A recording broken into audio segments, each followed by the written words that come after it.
अस्सलाम वालेकुम नाज़रीन, पाकिस्तान टेलीविजन न्यूज़ की स्पेशल ट्रांसमिशन कोरोना वायरस के हवाले से मैं आसमा इकबाल, मेरे साथ दे रही हैं मोना आलम। और सबसे पहले मोना, आपकी इजाज़त से मैं चाहूँगी अपने देखने वालों को रोज़ की तरह पहले हम अपडेट कर दें कि पाकिस्तान में इस वक्त कोरोना को लेकर सूरत हाल क्या है और फिर दुनिया भर में क्या सूरत हाल है। पहले मैं चाहूँगी हम पाकिस्तान की बात करें। इत्तलात आ रही हैं, हम तक जो रिपोर्ट्स पहुँची हैं वो ये बताती हैं कि पाकिस्तान में कोरोना केसेस की जो तादाद है वो 43,966 हो गई है।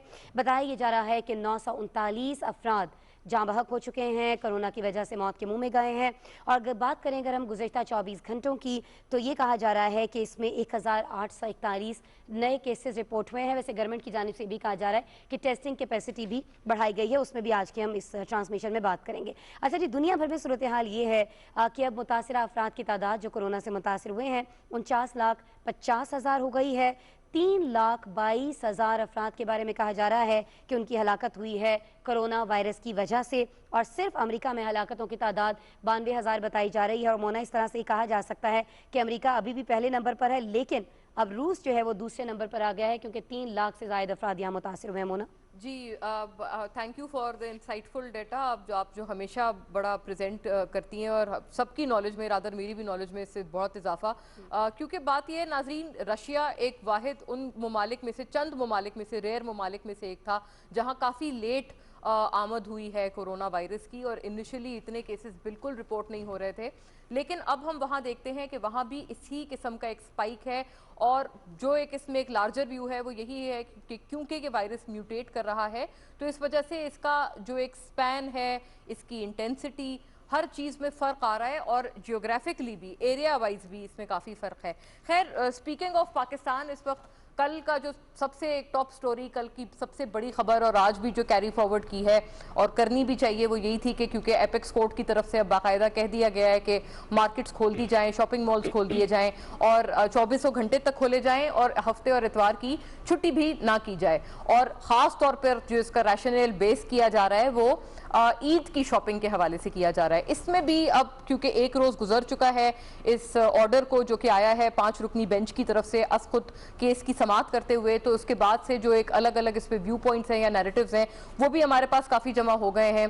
हर किसी को इसके हवाले से हर किसी का व्यू पॉइंट है जिसके ऊपर बात करना ज़रूरी है। खैर, द पॉइंट इज़ के गालिबन this is going to stay. अब जैसे हमने गुज़िश्ता जो लास्ट हमारा था ट्रांसमिशन का सेगमेंट, उसमें हमने बात की थी सेनेटर नोमान वजीर थे और डॉक्टर निसार चीमा थे PMLN से, तो एक लार्जर व्यू नाजरीन इसमें यह आ रहा है जिसमें हमें सियासी भी कुछ हद तक जो हमारी लीडरशिप है वो मुत्तफिक नजर आ रही है कि ईद के बाद तक एक स्पाइक एक्सपेक्ट किया जाएगा, क्योंकि रेल भी खोल दी गई हैं और ट्रेनें भी खोल दी गई हैं। जनाब शेख रशीद की पहले से ही ये बहुत एक उनकी बात थी और वो ये पहले से ही मांग कर रहे थे। फिर जो ट्रांसपोर्ट है वो भी खोल दी गई हैं, शॉपिंग मॉल्स भी उसी तरह से हैं। तो ईद पे जो मोर और लेस हम एक डेली की एक्टिविटी देखते थे वो शायद हस्बे मामूली रहेगी। तो व्हाट टू एक्सपेक्ट इन तमाम उमूर पे आज हम बात करेंगे। और हमेशा की तरह इस हमारे 11 से 12 वाले हमारे जो ट्रांसमिशन का सेगमेंट है इसमें हम लोग एक्सपर्ट की आरा शामिल गुफ्तगू रखेंगे। सबसे पहले तो डॉक्टर हसन उरूज हमारे साथ हैं, आप DG हेल्थ हैं इस्लामाबाद के और हमें वाया स्काइप ज्वाइन कर रहे हैं। थैंक यू डॉक्टर साहब, आपने मेरे लिए वक्त निकाला, हमारे लिए वक्त निकाला। और आपसे क्योंकि बतौर डॉक्टर यकीनन आपके एक अलग व्यू पॉइंट्स हैं, पर्सपेक्टिव्स हैं, फिर आप DG हेल्थ के तौर पर भी चीज़ों को खास तौर पर इस्लामाबाद से करीब से देखते हैं, तो we learn more from you. Amir Abbas साहब नाजरीन हमें ज्वाइन कर रहे हैं, जर्नलिस्ट है, एंकर पर्सन है और अपना जो न्यूट्रल तज्जिया तबसरा है इन उमूर पे हमारे साथ शामिल गुफ्तगू रखेंगे। थैंक यू अमीर, आपने हमारे लिए वक्त निकाला है। You are joining us from Skype. और आगा शहाब अहमद खान साहब हमें कराची से ज्वाइन कर रहे हैं वाया फोन लाइन। प्रेसिडेंट हैं आप Karachi chamber of commerce and industries के, और खास तौर पर जो बिजनेसमैन या ट्रेडर्स का पर्सपेक्टिव है आपके साथ हम ज्यादा ऑन बोर्ड रखेंगे। बहुत शुक्रिया आगा साहब, आपने हमारे लिए वक्त निकाला। आप इस फैसले को कैसे देखते हैं और लार्जली स्पीकिंग अब ईद तक के ट्रेंड्स में हम क्या एक्सपेक्ट करें? तो वेलकम ऑन बोर्ड। अगर बाकायदा वैसे डॉक्टर साहब आपसे आगाज कर लें, आप फरमाइएगा, पहले तो आपके इनिशियल रिमार्क्स आ जाएं इस फैसले के हवाले से। और अब जब ये फैसला आ ही गया है तो सोशल रिस्पॉन्सिबिलिटी को कितना महसूस करने की अब हम उम्मीद रखें, क्योंकि सो फार तो अनफॉर्चुनेटली बदकिस्मती की बात है कि हमें एक बड़ी संगीन किस्म की वायलेशन नजर आ रही है SOPs की भी और समाजी फासलों की भी। जी बहुत शुक्रिया आपका। ये जैसा कि आपको मालूम है सुप्रीम कोर्ट का फैसला है, तो हम इस पे बहुत ज्यादा कमेंट तो नहीं कर सकते, but I will give you my professional और टेक्निकल राय तो मैं जाहिर है दूंगा इस पे। और वो यही है कि बेसिकली जब एक मेडिकल पॉइंट ऑफ व्यू से आप इसको देखें तो आप यही सोचते हो कि द बेस्ट थिंग इज कि लॉकडाउन किया जाए। हाउएवर पेंडेमिक्स और एपिडेमिक्स को पब्लिक हेल्थ में सिर्फ एक आप आई से नहीं देखते, आप उसकी सोशो इकोनॉमिक डायमेंशंस, आप उसकी पॉलिटिकल डायमेंशंस, आपको सारी डायमेंशंस को साथ लेके चलना पड़ता है। सुप्रीम कोर्ट ने प्रॉब्ली बहुत ज्यादा इसको होलिस्टिकली देखकर ये फैसला किया है।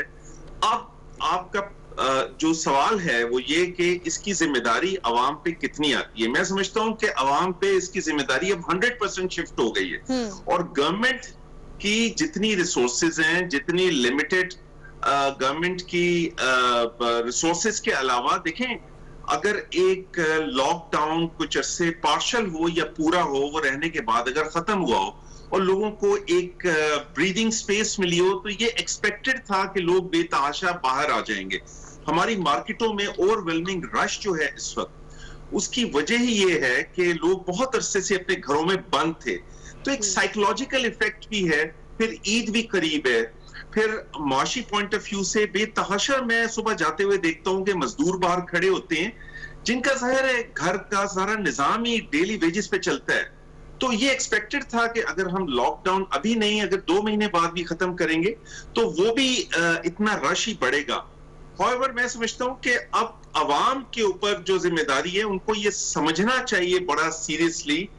देयर आर सो मेनी, इतना जंप लगा रहे हैं केसेस ऊपर कि वो हम कोई तादाद इतनी ज्यादा ना हो जाए कि हमारा मुआशरा जो है एक डिप्रेशन में चला जाए। इस वास्ते कम्युनिटी को अपना रोल प्ले करना है, लोगों को बड़ी बेहतरीन तरीके से समझना है कि अगर शॉपिंग के लिए भी जा रहे हैं तो छोटे बच्चों को लेके ना जाएं। हमारा जॉइंट फैमिली सिस्टम है, हमारे घर में बुजुर्ग हैं, जो लोग बाहर जाते हैं वो वापस आते हैं, वो वायरस लेकर आ सकते हैं। सो ये बड़ा इंपॉर्टेंट एस्पेक्ट्स हैं और मुझे नॉन सीरियसनेस बहुत नजर आ रही है।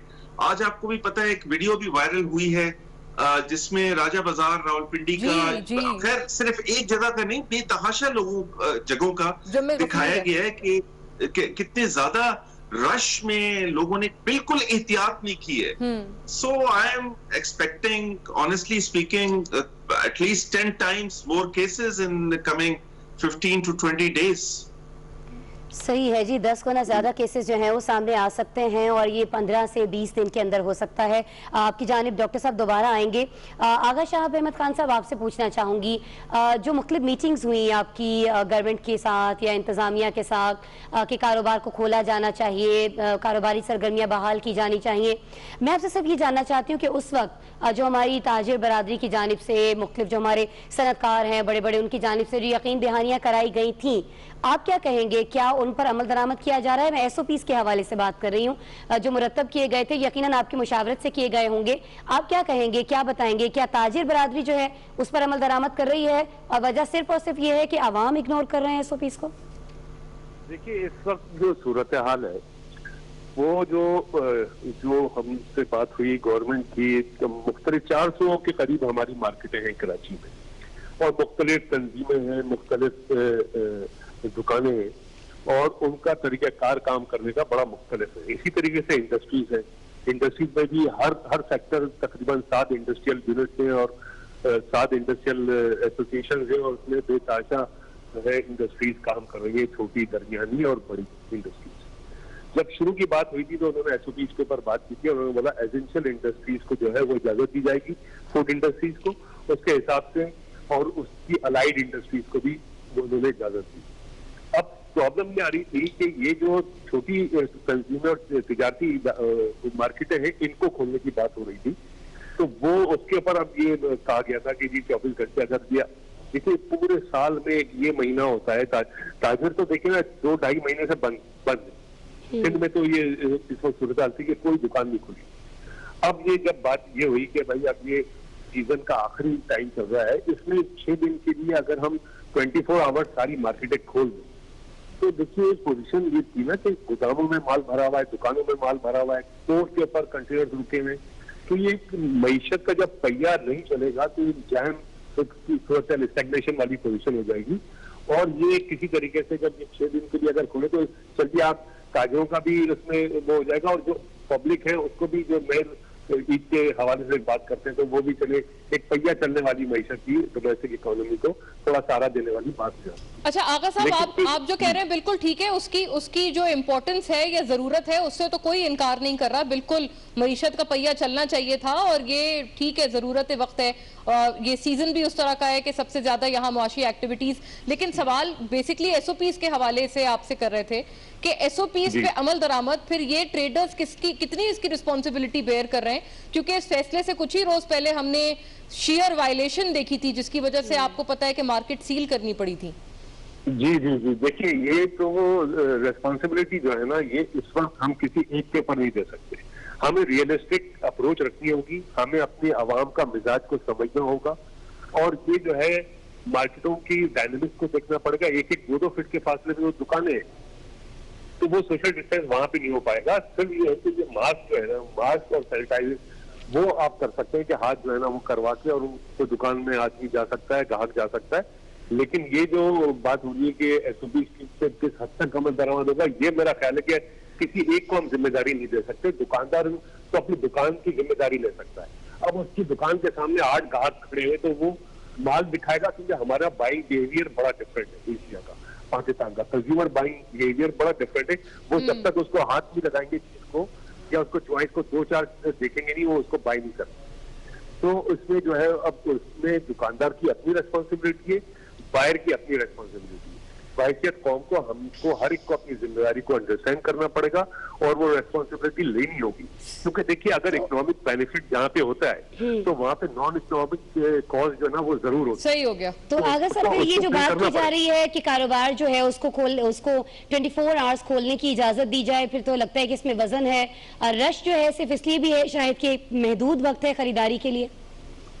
जी जी जी, देखिए इसमें भी है ना, अगर ये बाजार सारे खोल दिए जाए, 24 घंटे के लिए खोल दी जाए तो डिस्ट्रीब्यूट हो जाएंगे लोग। और मैं ये समझता हूँ कि लोग इतने ज्यादा बाहर भी बहुत जरूरत के तहत ही निकल रहे होंगे। तो इसके लिए क्या आपके मुज़ाकरात हो रहे हैं? अभी भी आप राब्ते में हैं गवर्नमेंट से, इंतजामिया से? जी, सुप्रीम कोर्ट का जो फैसला है, जो हुकूमत सिंध ने भी बोला कि उसको अपने फैसले पर पूरी पाकिस्तान में अमल दरामद कर दें।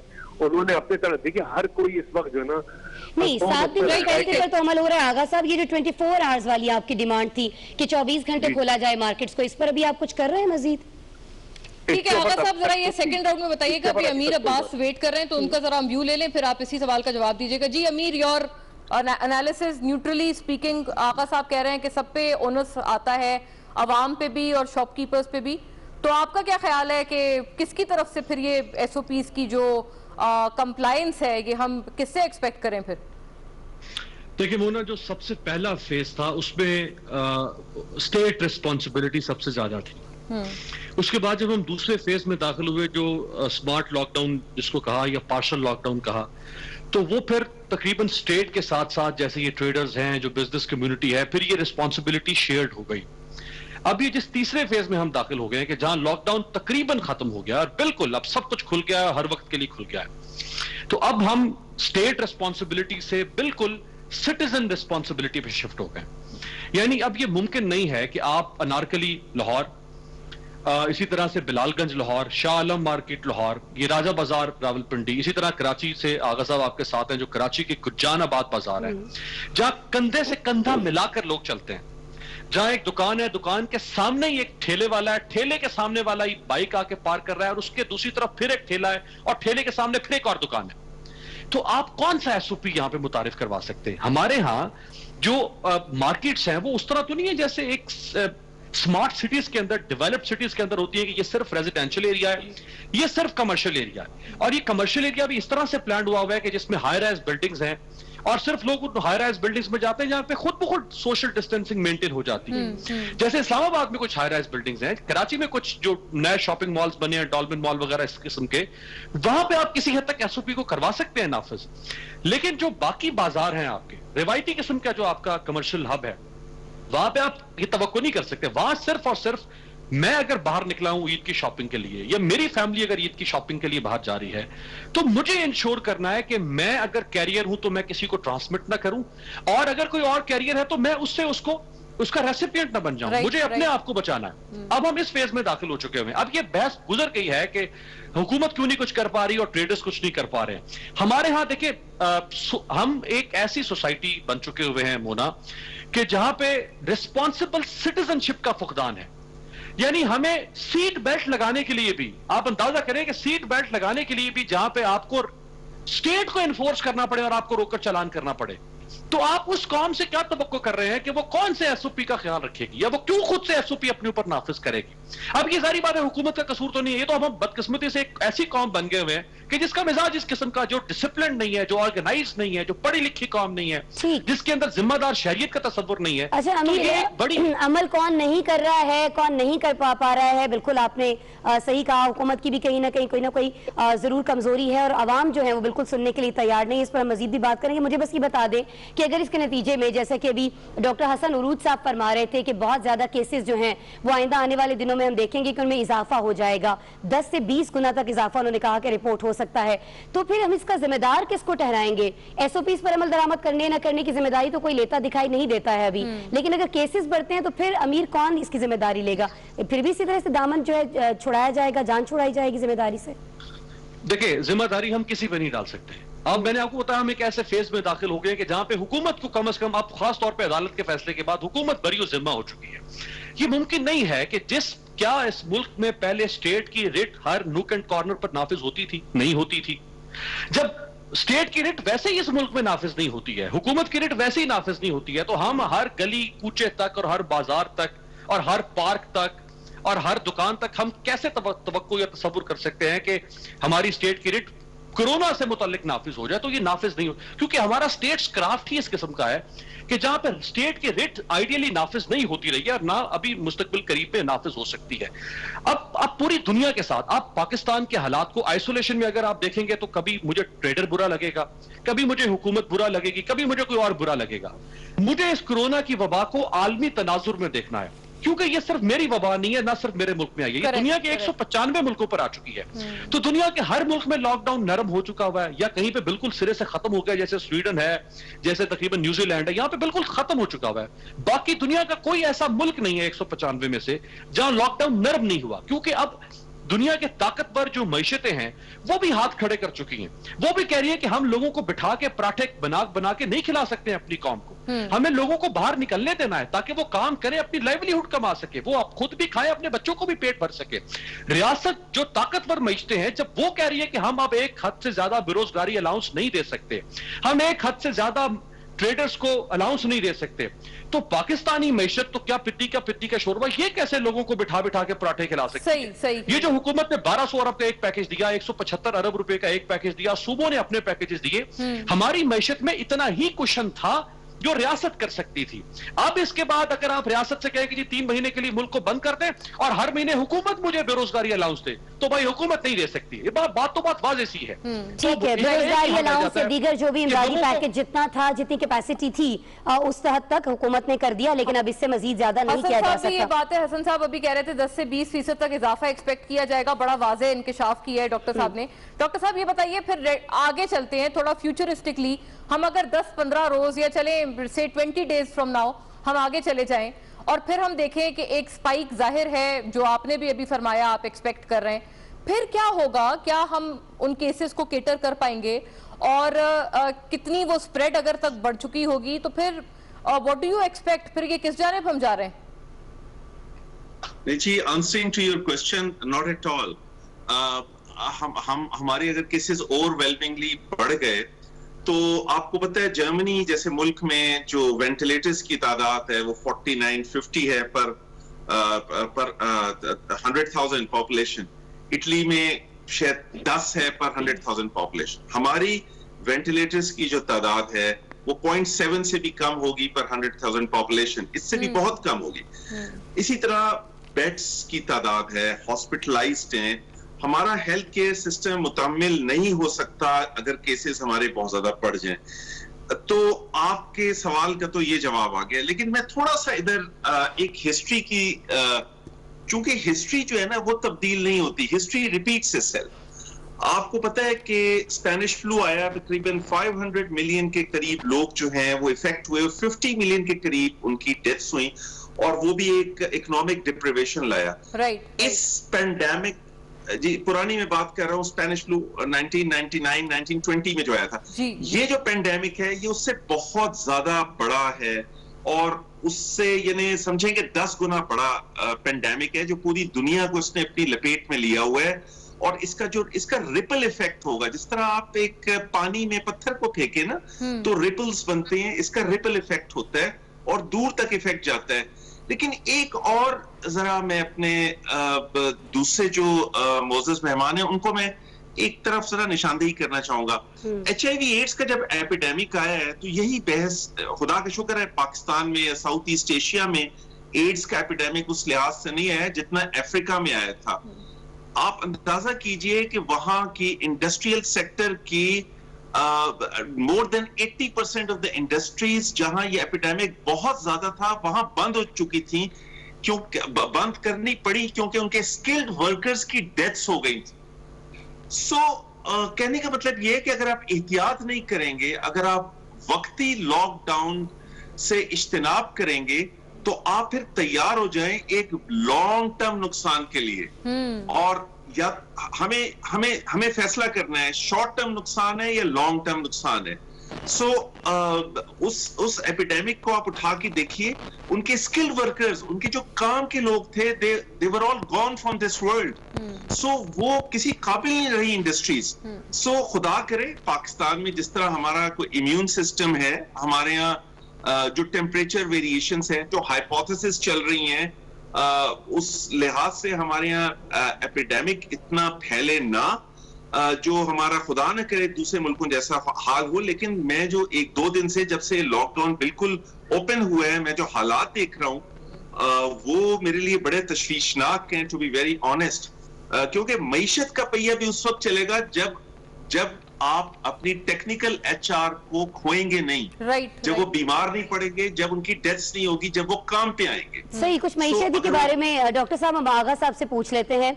आगा साहब, हम ये देख रहे हैं कि मुख्तलिफ मुलाकातें हो रही हैं, मुशीर खजाना से, चेयरपर्सन FBR से, federation of Pakistan chamber of commerce ने भी मुलाकात की है, बिजनेस कम्युनिटी भी मुलाकातें कर रही है, और बात और बहस सारी हो रही है आइंदा आने वाले बजट को लेकर। जोरों शोर से तैयारियां की जा रही हैं, आप लोगों की जानिब से भी कुछ तजावीज दी गई हैं, कुछ रिलीफ भी मांगा गया है। कुछ शेयर करेंगे, क्या तजावीज आपने दी हैं गवर्नमेंट को और क्या रिलीफ मांगा गया है आपकी जानिब से? जी देखिए, ये जो इस सिलसिले में हमारी मीटिंग हुई है, बिहार से भी मीटिंग हुई है, और हमने उनको पूरा एक प्रपोजल बना के दिया है। और कोरोना के तनाजुर में हमने उनकी रिक्वेस्ट की है कि ये जो सब पोजिशन है ये मईशत को भी ज्यादा हो चुकी है, ठीक है, माशरा भी और मईशत भी। तो हमें जो ग्राउंड रियलिटीज है इस वक्त दुनिया की, उसकी तरफ हमें उसको हमने किस तरह देखना है कि इकोनॉमी हमारी डिक्लाइन की तरफ जा रही है, हमारे सारे सेक्टर जो है वो दबाव का शिकार है। और जब होता ये है कि जब प्राइसेस जो है, जैसे इनकम है वो नीचे कर रही है, फॉरेन ट्रेड जब बंद हो रही होती है, जब एम्प्लॉयमेंट हमारा डाउन हो रहा होता है, जब हमारी एसेट वैल्यू कम हो रही होती है, तो हमारे मॉनेटरी डिस्टेंस शुरू हो रहे होते हैं, और हमारी जब इकोनॉमिक डिक्लाइन होती है तो हमारे सोशल डिसऑर्डर सामने आ रहे होते हैं, मॉनेटरी डिस्टेंस सामने आ रहा होता है, एग्रीकल्चर डिस्टेंस सामने, मैन्युफैक्चरिंग डिस्टेंस है हमारी सर्विसेज डिस्टेंस है, उसके ऊपर कोरोना है। तो इन सब का इम्पैक्ट जो है ना हमारी टोटल ओवरऑल इकोनॉमी में पड़ रहा है। वो हमने उनसे बात की थी और हमने बोला था कि देखिए इस वक्त जो है ना आपको इसके ऊपर काम करना होगा, रिलीफ के ऊपर काम करना पड़ेगा, आपको रिफॉर्म्स के ऊपर काम करना पड़ेगा, और आपको रिकवरी के ऊपर काम करना पड़ेगा। क्योंकि बजट जो होता है वो एक ऐसी दस्तावेज होती है जो कि पिछले साल के जो टारगेट होते हैं और आने वाले माली साल के लिए वो टारगेट को मद्देनजर रखते हुए हम अपनी महसूलात और अखराजात को मद्देनजर रखते हुए सेट करते हैं। तो चूंकि ये टाइम जो ये पीरियड चल रहा है ये कोरोना का चल रहा है, इसमें टोटल तिजारत बंद है, इंपोर्ट बंद, एक्सपोर्ट बंद, आप ये देखिए दुकानें बंद, मार्केटें बंद। तो जब कारोबार नहीं होगा तो रेवेन्यू कैसे आएगा? तो हमें रिलीफ के ऊपर जाना पड़ेगा, हमें रिलीफ के ऊपर, रिफॉर्म्स के ऊपर, रिकवरी को मद्देनजर रखते हुए एक रिलीफ पैकेज की शक्ल में बजट को बनाना होगा। तो उन्होंने इस चीज को हमारी अंडरस्टैंड किया है, और जिस तरीके से दुनिया में काम हो रहा है जहाँ उन्होंने देखा है। हमने ये भी उनसे कहा कि देखिए इस पर चालू करने से पहले तो रिसेशन के ऊपर दुनिया चल रही थी ना, पाकिस्तान का कुछ नहीं है, पूरी दुनिया यानी दिसंबर 2019 में रिसेशन के ऊपर चल रही थी कोरोना कोविड-19 से पहले।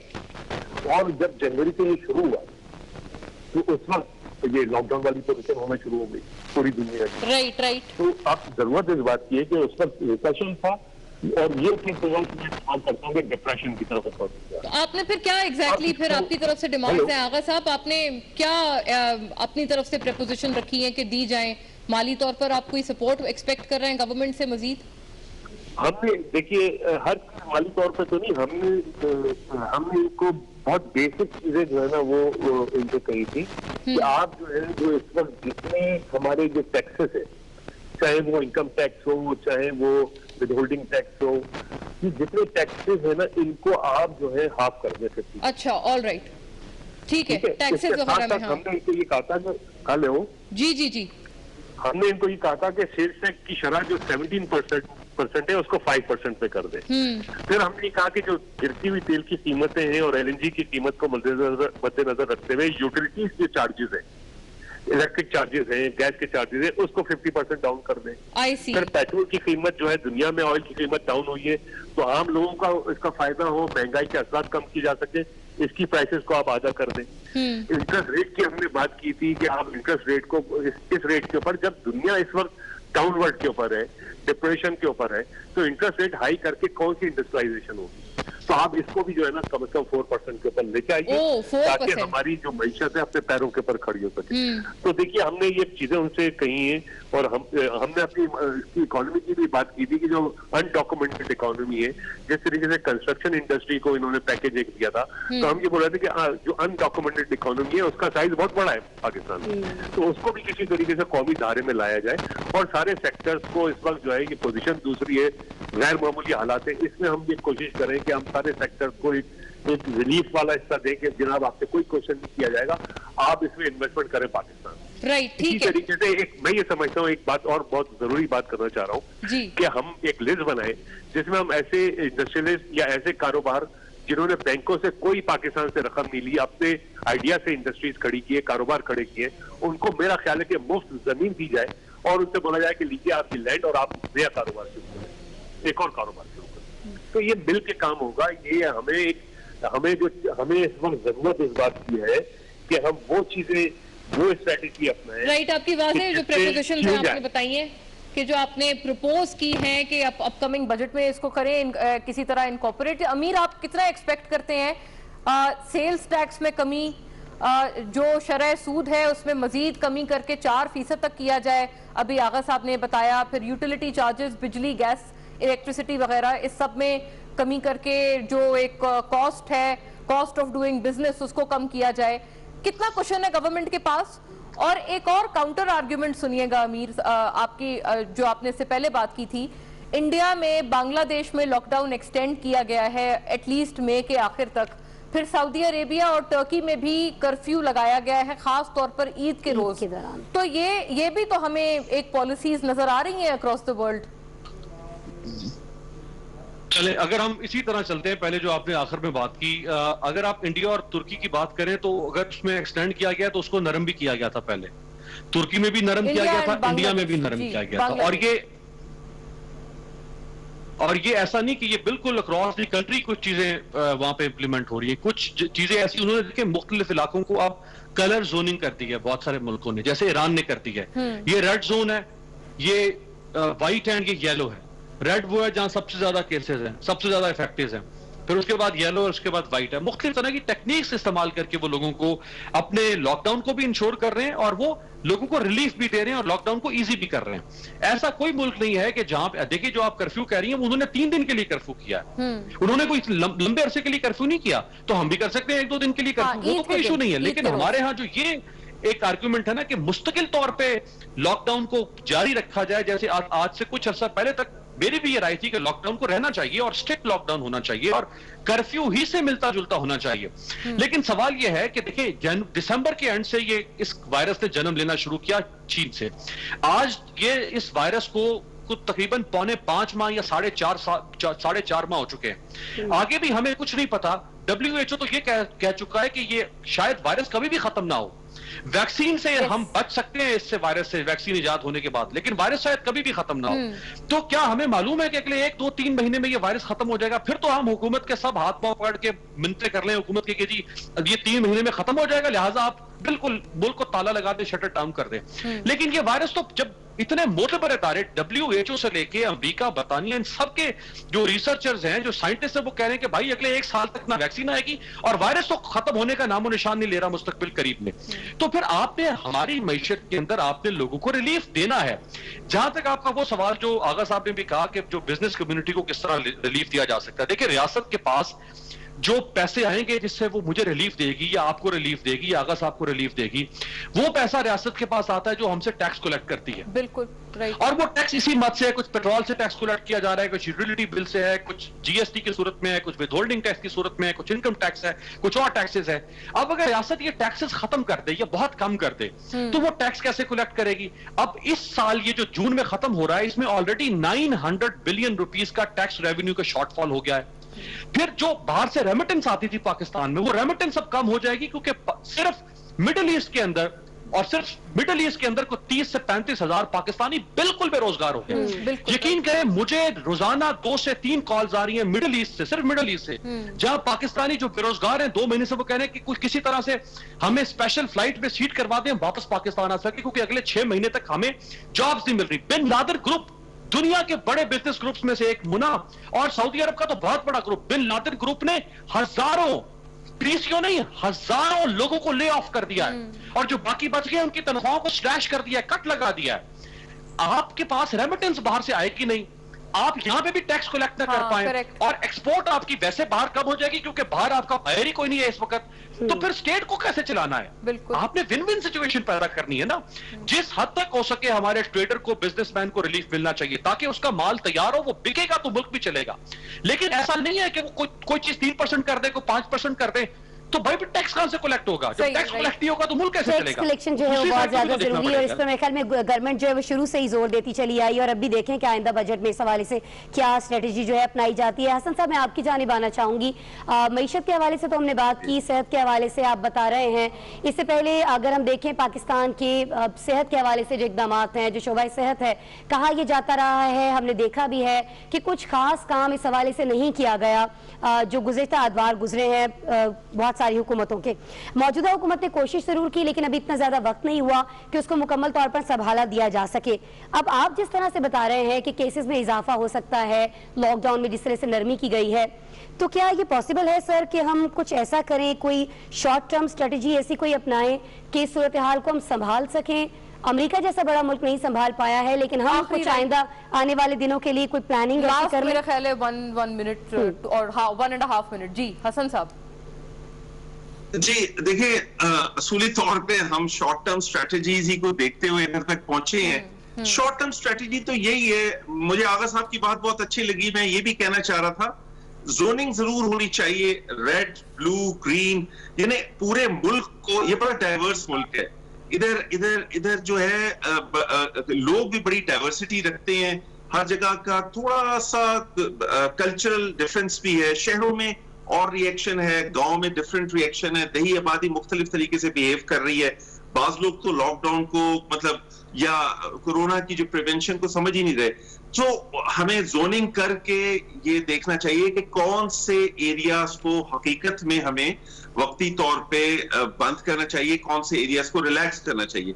जहां तक आपके सवाल का ताल्लुक है, देखिए शॉर्ट टर्म इसका हल नहीं है, इसके लॉन्ग टर्म ही हल है, और इसमें दुनिया की कोई भी जो ताकत या मुल्क है, जो हेल्थ केयर सिस्टम्स हैं, पूरी दुनिया के हेल्थ केयर सिस्टम्स आपने फेल होते देखे हैं, उसकी एक ही वजह है, हमने पूरी दुनिया में और बिलखुसूस पाकिस्तान में सिर्फ हॉस्पिटल्स पे हमने तवज्जो दी है। हम ये क्यों इंतजार करते हैं कि कोई बीमार होके हॉस्पिटल जाए, हम उसको वेंटिलेटर पे डालें? आपको पता है वेंटिलेटर से जो डेथ्स का रेशियो है वो तकरीबन 98-99% होता है बाज़ औक़ात, और 80 to 85% तो फॉर श्योर जो वेंटिलेटर पे एक बार चला जाए। हम कम्युनिटी लेवल पे, हमने प्राइमरी हेल्थ केयर पे, बेसिक हेल्थ यूनिट लेवल पे हमने कभी तवज्जो नहीं दी, ना बजट दी है। मैं तो आपके तवज्जुह से ये भी कहना चाहूंगा कि अभी बजट आने वाला है, खुदारा हमारे बजट में, हेल्थ केयर के बजट में आप इजाफा कीजिए, ताकि ये कम से कम हमारा बेसिक हेल्थ यूनिट जो कम्युनिटी लेवल, इस वक्त देखिए कम्युनिटी पे हमें ना वैक्सीन है ना इसकी दवा है, the only prevention is community. तो कम्युनिटी लेवल के हम हेल्थ केयर सिस्टम को मजबूत करेंगे, योर पॉइंट इज रजिस्टर्ड, तो हमारी हर चीज बेहतर होगी। वाजे आपका बहुत वाजे पैगाम है जी। आगा साहब, आपके to you too and Amir Abbas as well, 1.5 minute to both the gentleman. Agha Sahab, starting from you, आपका आखिरी रिमार्क आ जाए। जी अच्छा, देखिए ना, आप ये माशी सरगर्मी हम समझते हैं कि इसका रुकना जिंदगी का रुकना है। इन हालात में अब माशी सरगर्मी भी जरूरी है ताकि जरूरियात जिंदगी जो है ना वो मुतासिर हो, और इसको फिर मईशत को अपने पैर पर खड़ा रखने के लिए मैं समझता हूँ कि इस वक्त न्यू चैलेंजिंग स्टेप जो है वो कोरोना इन्फेस्टेड इकोनॉमी को मद्देनजर रखते हुए, रिलीफ, रिफॉर्म्स और रिकवरी को सामने रखते हुए एक नेशनल सस्टेनेबल स्ट्रेटेजी बनाई जाए, ताकि इसके रिस्क को रिड्यूस किया जाए, मिनिमाइज किया जाए, और अवेयरनेस लोगों को बढ़ाई जा सके कि इसके हम इम्पैक्ट को कैसे कम करें। देखिए, जिम्मेदारी सबकी, आपकी, मेरी, यहाँ पे हर इंडिविजुअल की जिम्मेदारी है एज ए पाकिस्तानी कि इसको हम किस तरह एहतियात करें। ये एक रियलिटी है। दुनिया में दूसरी वबाएं भी आई हैं। आपको याद होगा कि इससे पहले फ्लू की बात हुई थी, हम भी बोले मलेरिया की पाकिस्तान में कितनी, टीबी की बीमारी कितनी थी पाकिस्तान में, सही पोलियो की बीमारी कितनी थी, आज तक चल रही है ना। तो हमें एक रियलिटी समझना होगी कि ये इसके साथ अब हमें जिंदगी गुजारनी है जब तक इसकी वैक्सीन नहीं आती, क्योंकि माशी सरगर्मी भी जरूरी है। तो इसके साथ रहते हुए हमें अब अपने कारोबार को भी जारी रखना है, अपनी जिंदगी आइंदा उसके ऊपर गुजारनी है। ये तो देखिए, एक हर्ड इम्यूनिटी के ऊपर जाए, दो अप्रोचेस चल रही है। एक तरफ हर्ड इम्यूनिटी की बात राइट सर, पॉइंट मेड आपका बिल्कुल। This is an endemic, local जो है, जैसे हमें WHO ने बताया है। अमीर, आपका लास्ट कमेंट। मैं तो जो डॉक्टर साहब ने बात की, मेरा ख्याल यही $1 मिलियन स्टेटमेंट है आपके शो की, कि खुदारा जो आपका प्राइमरी हेल्थ केयर सिस्टम है, जो बेसिक हेल्थ यूनिट है, जो रूरल हेल्थ सेंटर है, जो बैकबोन है आपके हेल्थ केयर सिस्टम की, खुदारा अब एक बार फिर आपको अल्लाह ताला ने झटका लगाया। इस कोरोना का समझें ये झटका है आपके लिए। जाग जाए हमारे हुक्मरान और हमारे पॉलिसी मेकर्स। आपके मुल्क में इस वक्त 16 लाख नर्सों की कमी है मोना, 4 लाख डॉक्टर्स की कमी है, 2 लाख डेंटिस्ट की कमी है। इस वक्त आपके मुल्क में 1600 पाकिस्तानियों के लिए एक बिस्तर है पब्लिक हेल्थ केयर सिस्टम के अंदर, 1073 पाकिस्तानियों के लिए एक डॉक्टर है। खुदारा ह्यूमन डेवलपमेंट के ऊपर और सबसे पहले हेल्थ केयर सिस्टम के ऊपर पैसा खर्च करेंगे। जान है तो जहान है। अगर जिंदगी लोगों की नहीं बचा सकते आप, तो फिर ऐसी रियासत पर, ऐसे निजाम पर, ऐसे आइन पर क्या कह सकते हैं, तूफी होगा, लोग दुआ नहीं देंगे इसको। Thank you gentleman, it was rather an insightful session. हमने बड़ी बातें नाजरीन इस वक्त ऑन बोर्ड रखी हैं, और बहुत ऑनेस्ट किस्म के हमने आज अपने प्रोग्राम के जरिए एक एनालिसिस भी पेश किए और कन्फेशंस भी रखे हैं। डॉक्टर हसन उरूज थे, अमीर अब्बास थे, और जनाब आगा शहाब साहब भी हमें कराची से ज्वाइन कर रहे थे, और ये हमारी तरफ से आज एक एक्सपर्ट ओपिनियन था। बिल्कुल जी, और तमाम लोग ये बात कर रहे थे कि जिम्मेदारी जो है वो सिर्फ हुकूमत की नहीं है, ताजिरों की नहीं है, बल्कि हम आवाम की भी है। लेकिन ऐसा दिखाई देता है कि पूरे मुल्क में हम में से, आवाम में से कोई भी ये बात समझने को तैयार नहीं है। लाहौर का रुख कर लीजिए, कराची की मार्केट का रुख कर लीजिए, किसी भी शहर की मार्केट का, किसी देही इलाके की मार्केट में चले जाइए, कोई भी इस वायरस को, इस बीमारी को संजीदा लेने को तैयार नहीं है। जब तक हम संजीदगी नहीं दिखाएंगे, हम इसका मुकाबला बिल्कुल भी नहीं कर पाएंगे। इसी पैगाम के साथ आपसे इजाजत चाहेंगे, कल फिर मुलाकात होगी। तब तक अपना बहुत ख्याल रखिएगा। अल्लाह ने के बाद।